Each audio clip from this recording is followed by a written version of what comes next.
with our history and the friendship between us. On the issue of negotiation, it's not a matter of doing legally, engaging in legalese, who can do it, how to proceed. It's really all about having in mind the interests of our two countries and the interests of Europe. It's true that tomorrow the UK will no longer be in the EU, but as the Prime Minister indicated, the UK will still be in Europe. Geographically, there's no doubt.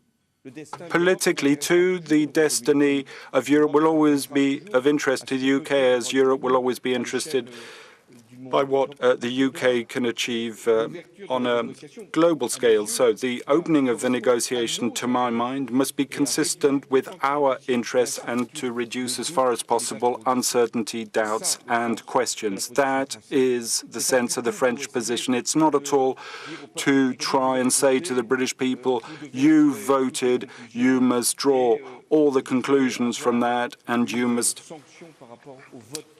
there must be a penalty applied to you in terms of your vote. It's not up to us to judge. The British people has decided. It has decided to leave the EU. It's its freedom, it's its sovereignty, and we must draw the conclusions of that in the consequence and respective conclusions of our countries. Madame la Première ministre, Monsieur le Président Hollande, Madame May, est-ce que vous pensez réellement possible d'obtenir de l'Union européenne to obtain from the EU and from François Hollande both participation in the single market and restricted freedom of movement for your country? Well, the message that the British people gave in their vote for the UK to leave the EU also had a very clear message that we should introduce some controls to the movement of individuals from the countries in the European Union into the UK. And obviously that will be part of, looking at that issue will be part of the negotiations. I'm clear that the government should deliver and will deliver on that for the British people, but we also want to get the right deal on the trade in goods and services. And I think this is important economically, not just for the United Kingdom, but for other countries within the European Union as well. But obviously, those matters will be matters for the negotiation and the process that we go through in determining the relationship for the UK with the European Union after we've left.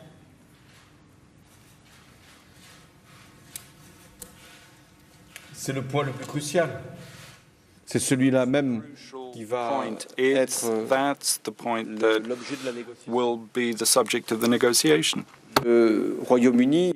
The UK today has access to the single market because it respects the four freedoms. If it wishes to remain within the single market, it's its decision to know how far and how it will have to abide by the four freedoms. None can be separated from the other. There cannot be freedom of movement of goods, free movement of capital, free movement of services, if there isn't the free movement of people. With David Cameron, prior to the referendum, there'd been a number of limited opt-outs that in no way hindered freedom of movement of people, and it will be a choice facing the UK: remain in the single market and then assume the free movement that goes with it, or to have another status. That'll be the subject of the negotiation.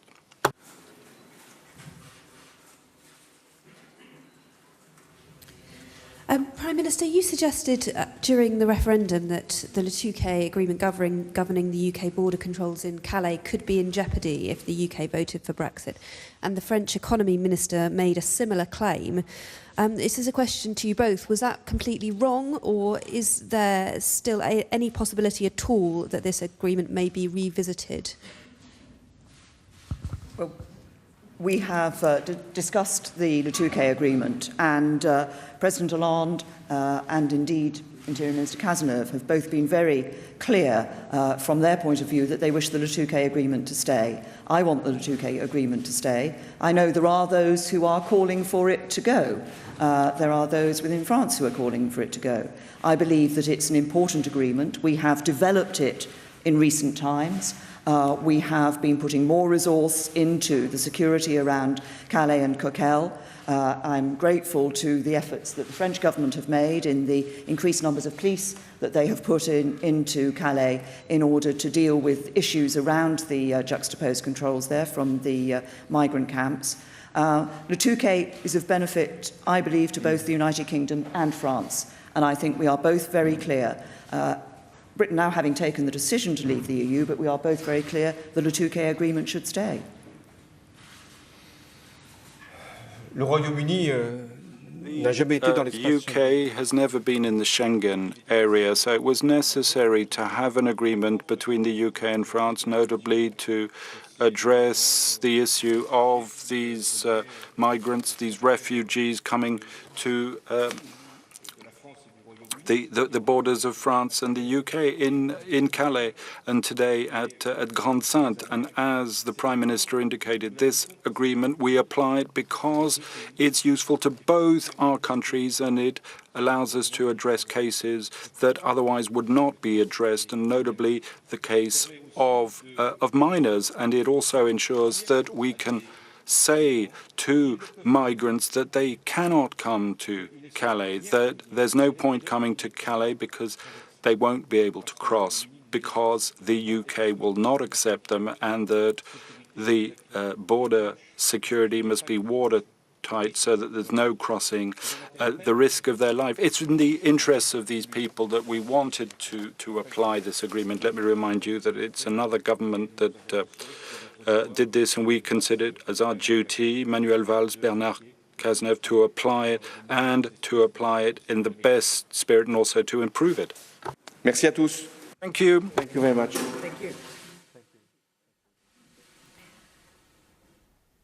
So this press conference just breaking up there with the British Prime Minister Theresa May and François Hollande, the French President. You're watching special live coverage with me, Geeta Gurumurthy, for BBC World and our viewers also here in the UK. Just to quickly let you know what Theresa May and François Hollande said. They started off paying tribute, of course, to the victims and those who have lost loved ones in the Nice attack last week. They both said that the talks on Brexit had got off to a very positive start. Some detail on specifics. Theresa May saying that the deal on British citizens living in the EU and French and other European citizens living in the UK, they hoped that that would continue. She also, President Hollande also said in terms of when Brexit should happen, in terms of a deal, the sooner the better, he said, because uncertainty is very difficult.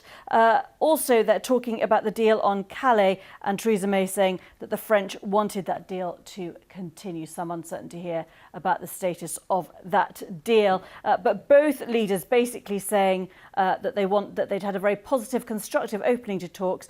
But Mr. Hollande saying that if the UK wants to stay in the single market, it needs to abide by all four freedoms. Goods, capital and services cannot continue if there is no freedom of movement for people. Well, let's get some reaction to all that. And Pierre Aski is the former political editor of the French Libération newspaper.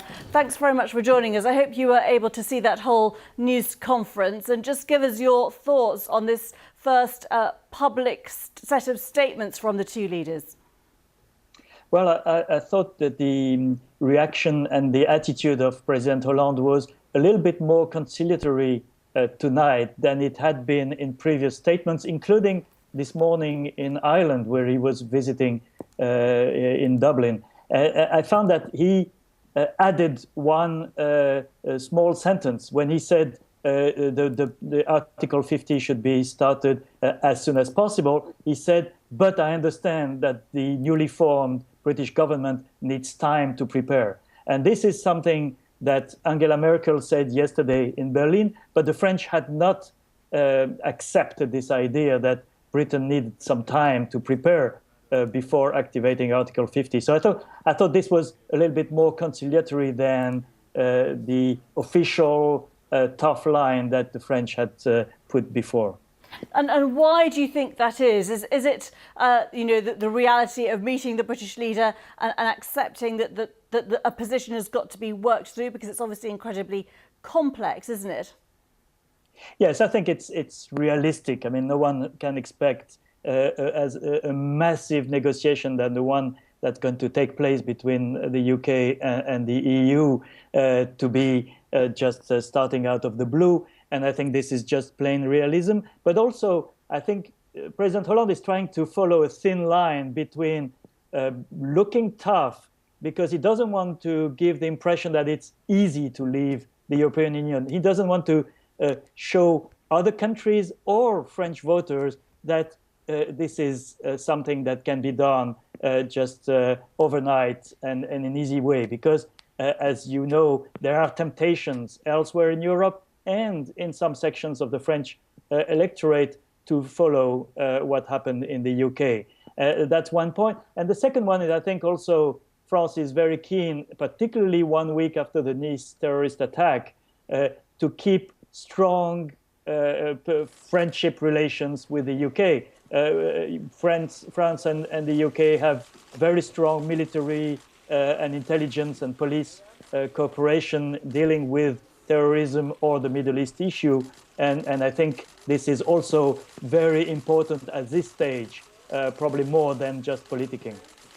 Just looking at the two leaders shaking hands there were quite a lot of smiles, even a bit of laughter at one point from Theresa May. I don't know what you thought of the body language. That, you know, how do you think they got on? We saw Theresa May paying very warm tribute to Manuel Valls and Bernard Cazeneuve, saying she'd had an excellent working relationship with them. She was, of course, the British Home Secretary until a week ago. Yes, there was a lot of mutual tribute and even some light moments when François Hollande said that he had been informed by Bernard Cazeneuve and Manuel Valls that she was somebody they could work with and that he probably could work with as well. So I think they made their best to show a nice picture, some understanding, but deep down the positions remain quite far apart. Pierre Husky, many thanks indeed for your time. Well, of course, both leaders did talk about the Nice attack at the start of that press conference. And today we heard more on that, because the man who mowed down 84 people with a lorry in that French terror attack had helpers, and the attack was planned for months. That is according to the Paris prosecutor, François Molin. The attacker, Mohamed Boulel from Tunisia, was killed by police, but 5 accomplices have appeared in court today. At this stage of the investigation, and based on those various photographs, it appears that Mohamed Boulel had premeditated his criminal attack several months before the 14th of July. Some of the contacts in the previous weeks and months with the individuals that are appearing before court today are confirming this theory. Paris prosecutor there. Let's speak to Lucy Williamson, our Paris correspondent. Lucy, what more did we learn about the Nice attack? We learned that when the investigators went through the computers and the mobile phone of Mohamed Boulel and those of these other suspected accomplices, they found some of the evidence that the Interior Minister and others had said might be there, i.e. Evidence of radicalization. There were text messages between Mohamed Boulel and one of the suspected accomplices which described them as the soldiers of Allah, which seemed to support the attacks on the offices of Charlie Hebdo here last year, and really, as I say, supported that theory that some in the government had put forward that Mohamed Boulel might have been very quickly radicalized. And now, of course, the big question is this group of accomplices, if it turns out that they are indeed implicated in this attack, what sort of role do they have in the wider jihadist network? How plugged in was this group to those wider links for the jihadist network around the world? And we saw the response of people in Nice just a few days ago to the French government, the feeling of a loss of control in France. You know, can they trust their security services? What is the mood now with these new revelations coming out? Of course, it's quite recent, these new revelations, but I think it will turn the pressure up on the government even more. I mean, you'll remember at that time when the Prime Minister turned up on the promenade in Nice and was booed by the crowd, it wasn't really known what the motive was for this attack. Now it seems there is more evidence suggesting there was a group with some kind of violent Islamist jihadist motivation. And if that turns out to be true, I think the government will come under even more pressure, as I say, far more than if it were perhaps just a random attack. But I do have to say that the mood in France after each one of the major attacks here, and there have been 3 now, has been slightly different. And after the Charlie Hebdo attacks in January 2015, that sense of real unity of the country pulling together in grief has disintegrated to a large degree, and people are very angry, they are very divided, and a lot of people are criticising the government for not being tougher in terms of what it does to prevent attacks like this. Lucy, thanks very much indeed. Let's move now to the United States and get the latest on the Republican National Convention in Cleveland, Ohio, which hasn't been short of drama. Former presidential hopeful Ted Cruz was booed off stage yesterday after he refused to endorse Donald Trump, while Mr. Trump has himself come under fire for comments regarding NATO. Let's catch up now with Gary O'Donoghue, our correspondent, who is in Cleveland, Ohio. Gary, it's been another extraordinary few hours there. Certainly has. The drama, it's one of those things that keeps on giving during this RNC event. So we had Ted Cruz here in the hall last night, as you say, refusing to endorse Donald Trump, getting roundly booed off stage for doing that. This morning he's been giving some explanation about what his thinking was, and effectively he said he wasn't going to be like a servile puppy dog to people who disrespected not just his wife but his father too. Here he is speaking at a Republican breakfast this morning. I'm not going to get into criticizing or attacking Donald Trump, but I'll just give you this response. I am not in the habit of supporting people who attack my wife and attack my father.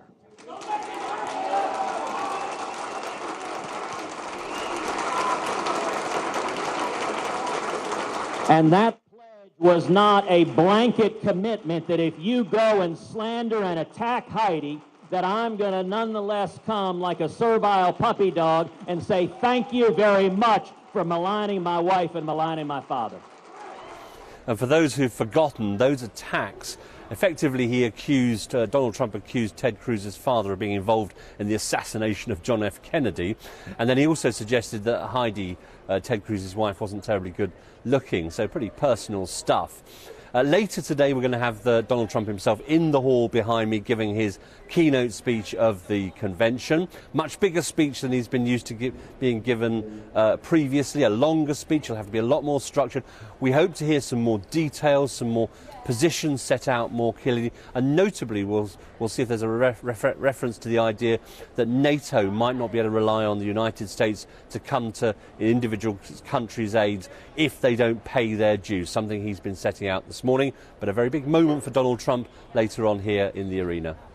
Gary, thanks very much. Brazilian police have arrested 10 people who were allegedly planning a terrorist attack during next month's Olympic Games in Rio de Janeiro. The arrests occurred in the border state of Parana, which borders Paraguay, from where members of the group were allegedly planning to buy weapons. Police say the group is sympathetic to the so-called Islamic State. Well, this is a group of 10 men with warrants for a further 2 who've been arrested from an operation in the southern state of Paraná. Now, that's significant because that's an area that borders a pretty open border with Paraguay. And one of the allegations against members of this group is that they looked into the possibility of getting weapons, specifically AK-47 assault rifles, from Paraguay into Brazil. The group, which have been communicating with each other across WhatsApp and Telegram messaging services, had also expressed support for the so-called Islamic State. They'd celebrated, in the words of police, the recent attacks in Nice and other parts of France. And there was enough information, according to federal police here in Brazil, to suspect these men of being in the planning stages of a possible attack. Now, it's important to point out that there's no specific information about an attack, a target, but because of the heightened security situation now in Rio and, of course, wider in Brazil, with 2 weeks to go before the Olympic Games, authorities are on an increased alert level. That level was increased again after the recent attacks in Nice. And there are lots of information, there's lots of allegations, especially on the web, that some sort of attack is imminent. But the authorities are very clear to point out they have no specific evidence of an attack, but that this group of men, some of whom were known to each other personally, others who'd just met over the internet, were in the preparatory stages of planning an attack. Rura Davis there reporting from Rio for us. We're going to take you back to the United States now and the Republican convention. I'm joined by Time magazine's Washington correspondent, Jay Newton Small. Jay, our news bulletin today here in the UK is really dominated by so many unsettled events right around the globe. So the leadership of the United States seems never more important. We're going to see Donald Trump today, but he's had a very extraordinary last few hours with Ted Cruz, first of all, that Ted Cruz incident. Just talk us through what the significance is of that and the prospects of unifying the Republicans. Well, it is an incredibly important speech for Donald Trump, perhaps the most important of his life, because 2 out of the last 3 days, his own party at his own convention has essentially been very split on whether or not they even want him as the nominee. He's yet to really solidify his hold on the Republican Party, which makes it incredibly difficult to then pivot and take on Hillary Clinton if you don't have the full backing of the party behind him. And as you said, with the world being in such chaos and such turmoil, with attacks happening all over the place, people are looking to America for leadership, and they're looking to Donald Trump tonight to really show a sense of gravitas, of being able to be presidential, of being a disciplined candidate, and being able to bring his party all together on one page. Is there a sense, and what is the sense in terms of the polling and the real information that people can rely on, that Donald Trump can become president? Well, the polling in some swing states remains close, but in most states, Hillary Clinton leads at least by a little bit, and that is reflective of the fact that she's actually aired tens of thousands of commercials already against Donald Trump. Donald Trump is yet to begin airing any television commercials against her, so that may well change as he goes up on air, as the summer progresses and the general election starts. But if the election were held today, certainly it looks like Hillary Clinton would win, but a lot can happen in between now and November. As you can see, a lot has happened already in the last 2 weeks. So the calculus is constantly changing in this race. So what are you hearing about the Trump speech? Has there been any briefing as yet as to what he's going to say? Do the last couple of incidents really matter? Do you think they've dented his support? He certainly has to address it. He has to talk about why Republicans are choosing not to support him. He has to make his case to Republicans and to the party about why they should support him. His speech is going to be focused around his campaign slogan, which is "Make America Great Again." That is actually a take on Ronald Reagan's campaign slogan, which was "Let's Make America Great Again." But he's going to talk about why America is not good, why it's in the doldrums right now, the failure of leadership for Barack Obama, and what that would mean, and therefore Hillary Clinton as well, since she served as his Secretary of State. And he would talk about how he would take the country into a different path, both in terms of abroad, in his relations abroad. You saw that a little bit with his interview with the New York Times yesterday, talking about how he would reevaluate NATO and a lot of our treaties, which would certainly be a novel, a very new way of governing America. It's different than anything we've seen in the last 20, 30 years, if ever. And then he would talk about his economic plan to bring jobs back to America. So it is going to be, aides say, a very sweeping speech. It's going to bring in all the challenges and then also all the strengths that Trump has to overcome those challenges. And again, his challenge here is really to soar. It's to inspire. It's to show people that he can be presidential and that he has the ability to be a commander-in-chief and to lead. Jay Newton Small, thanks very much indeed. It's going to be very interesting few hours ahead.